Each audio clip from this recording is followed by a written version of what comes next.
What's up, guys? Nick here from FutureDDS. Welcome to the second to last video where you guys get to follow me on my DAT journey. There's only 1 week left. I'm so ready to just do this thing. I'm going to keep this video short because nothing new really happened, but I did want to discuss some strategies going into the exam.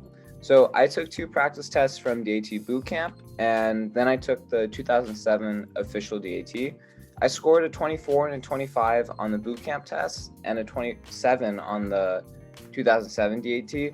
I found that to be way easier than any of the previous practice tests I've taken on bootcamp. So it seems like they did a pretty good job, preparing me, but we'll see if that holds true on the actual test day.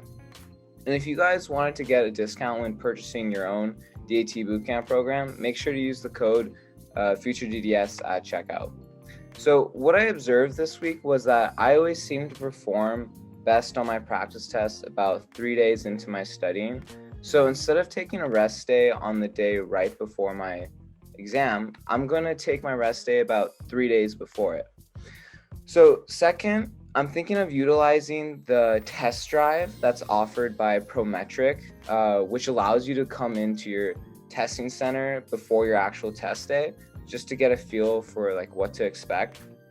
I'm probably going to do that on my rest day that I said I'll do a couple of days before the exam. And on my days where I'm not taking a full-length exam, I'm just doing practice tests from DAT Booster just to keep my mind sharp. Like I said in a previous video, I do most of my learning through these practice tests, and I would honestly recommend them to anyone. So I'll give a brief summary of how I'm feeling in each section.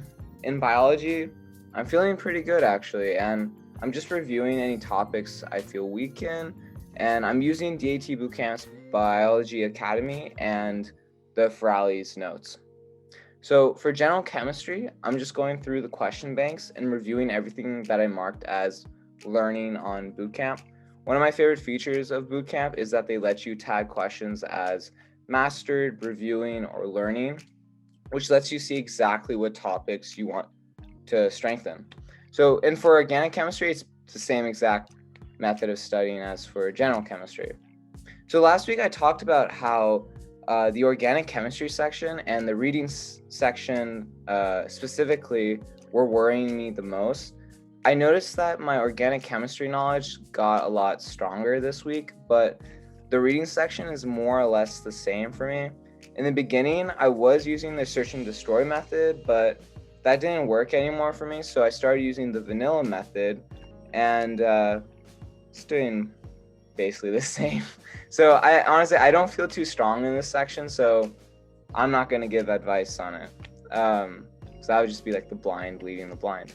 So for the PAT, I'm basically doing a practice test per day, and I'm averaging a 22 to 23, so I'm pretty satisfied with that.